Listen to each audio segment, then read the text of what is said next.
Well, hello everyone. My name is Richard Brady, and welcome to the World Law Alliance broadcast. Today we're talking with Tijana Zunic Maric. Tijana is a lawyer working in IT law and data protection.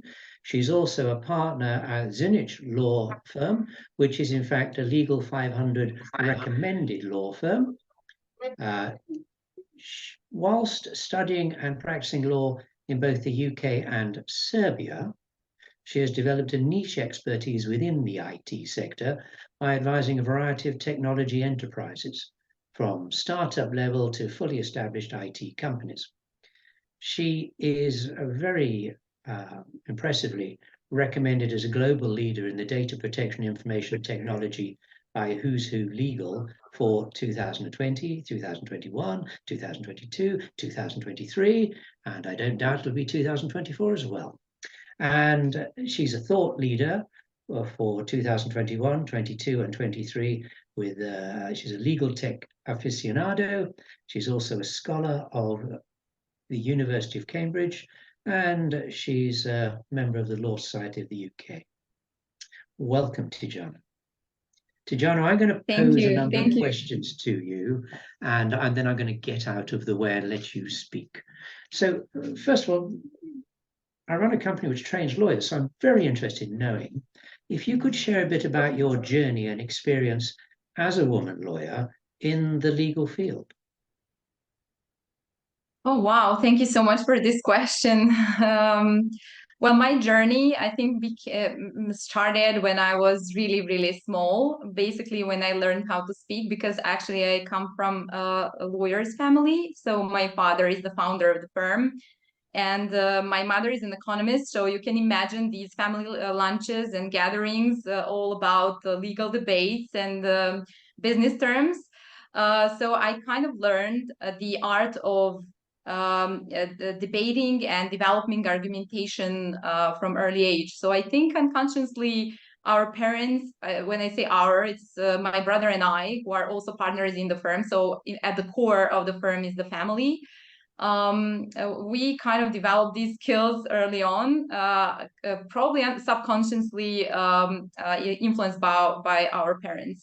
But in general, I was really at some point dedicated to becoming a dancer. So to be honest, a law firm, the law career was not the first on my list, as I was competing for the national team, both in the group and individually. And individually, I became European champion for 3 times and world vice champion in jazz ballet.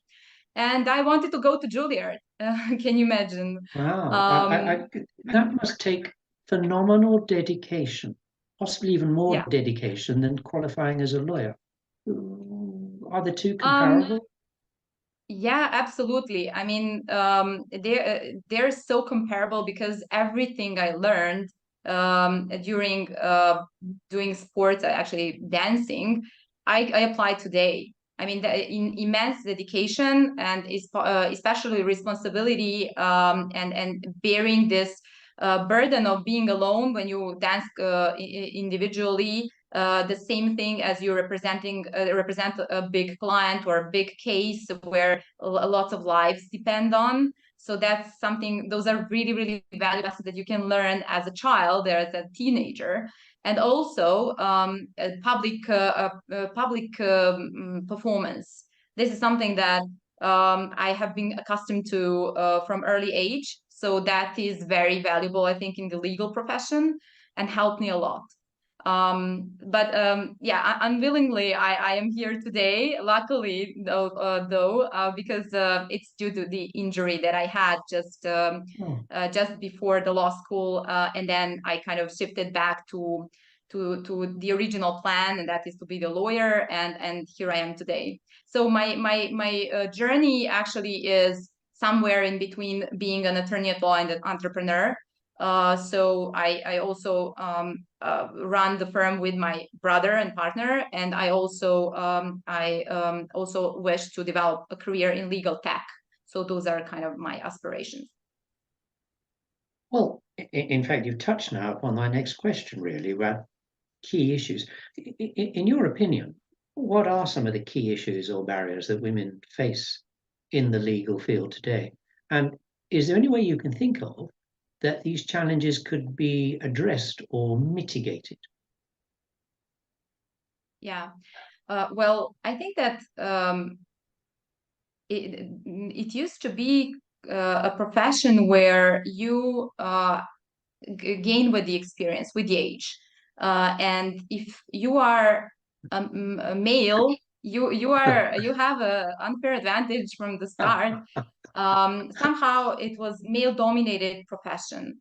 But in my case, I have to say that I didn't have typical journey No. as might some other women might have had, especially if they chose big law. So I studied in Cambridge and spent some time with English barristers, and I was so fortunate to see that and their cooperation with solicitors. So I kind of had an insight into the big law and also the another jurisdiction. So I knew that that wasn't what I wanted to do. I wanted to bring all the good things to Serbia, but I also was aware that as a woman, it's going to be really, really hard to juggle between private life and the career in big law. So my journey was that I wanted to create a space great for clients in Serbia within our law firm, but also great for women and other people who are working within the firm to kind of have this the desired life work balance that we all crave for.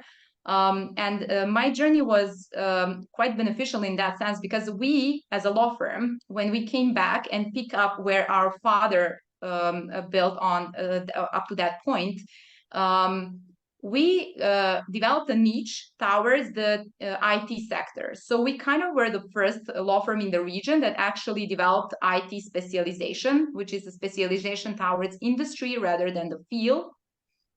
And what happened is that most of our clients actually are very young people. They're in tech industry, they're tech companies, and it's more natural for them to have young attorneys supporting them with all the advantages of being maybe possibly more tech savvy, more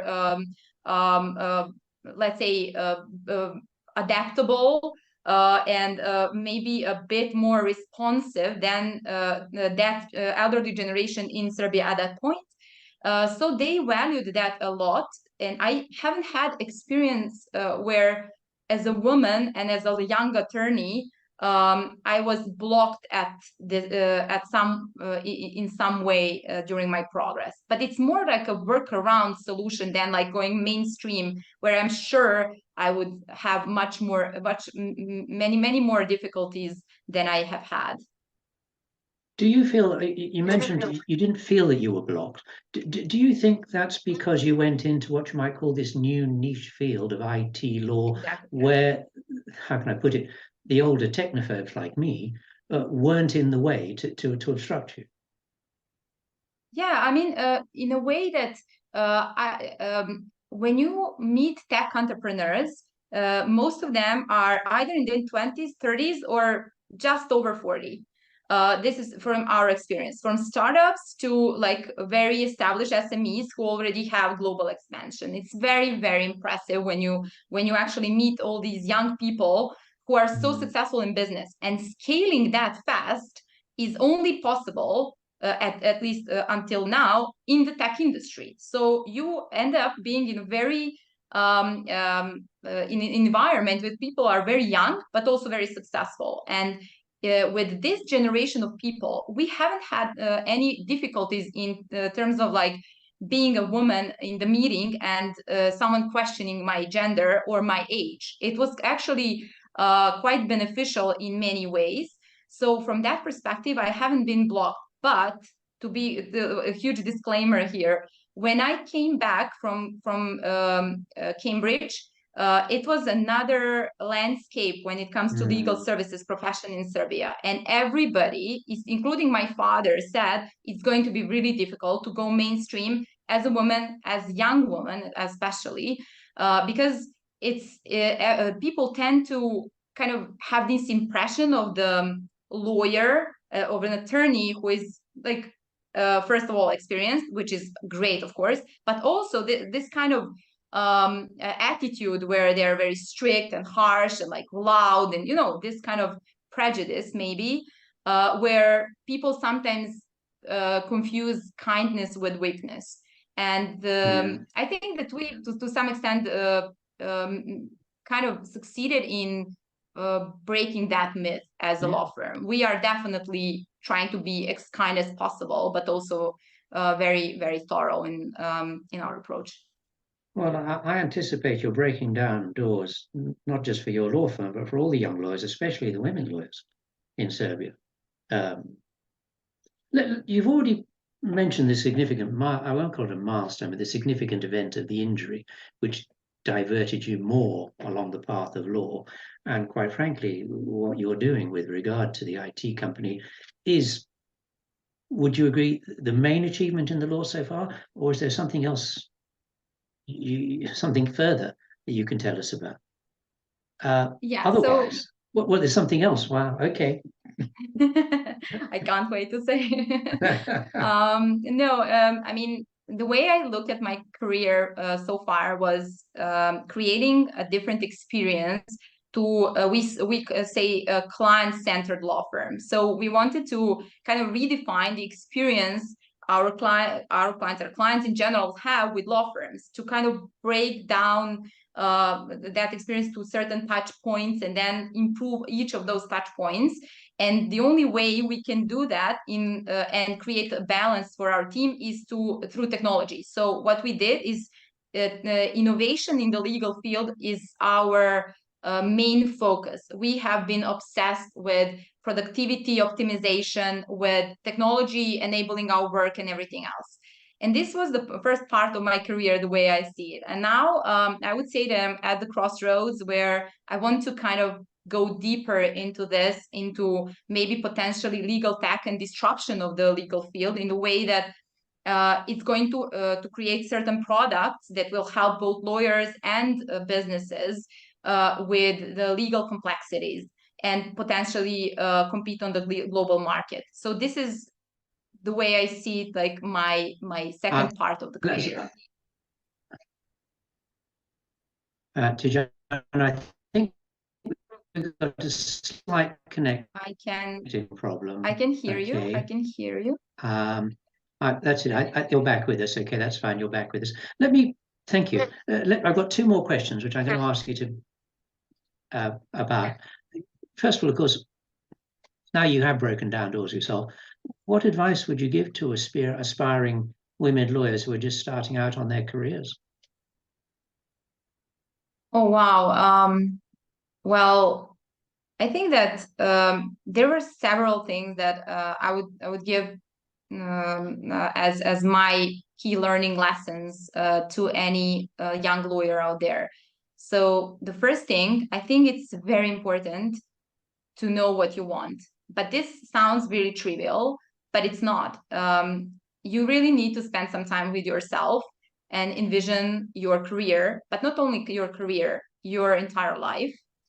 And the way I do it is I divided my life into 12 sections, and each of those sections has a certain vision and certain goals.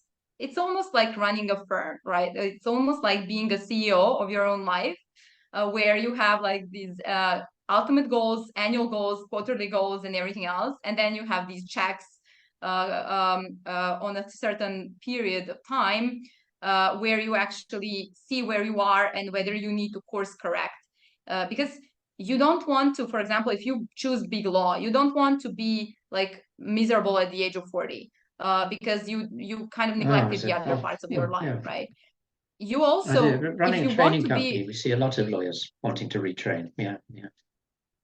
Exactly. I mean, sorry. But if you had, I mean, if you had like the timely conversation with yourself about what you really want, maybe you could have been in a better situation to kind of course correct earlier. It's never too late, of course, but yeah, I mean, that's gonna be that's that's definitely something that I would recommend to everyone. Can you hear me, Richard?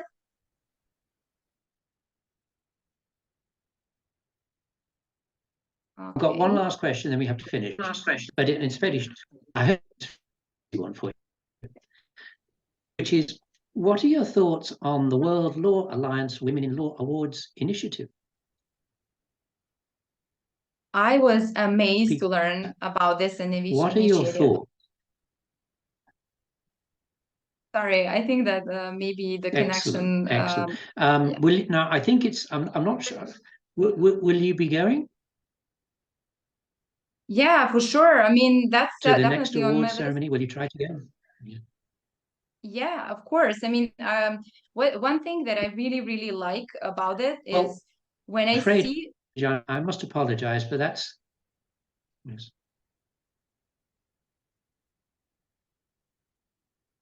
Oh, we're having an I issue with think the IT, which is ironic. Tijana, you tell me what you really, really like, and then I have to wrap up. Okay, thanks. Okay. No, I would definitely like to become a part of the community that you have created, because it's really inspiring to see the biographies of all the women out there who are, leading the legal field in their own jurisdictions and in their own countries.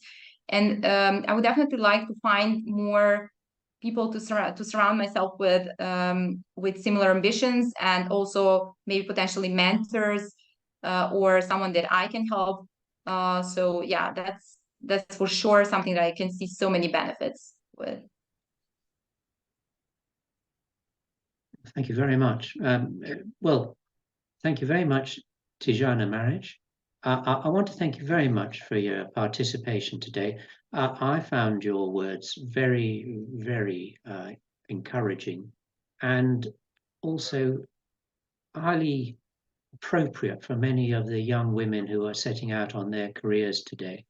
Thank you very much for your time. I think that you're going to get a copy of this. We posted on all the internet, etc. And I hope we have the opportunity of working together in the future at some stage. Likewise, thank you Thank so you. much, and it has been a pleasure.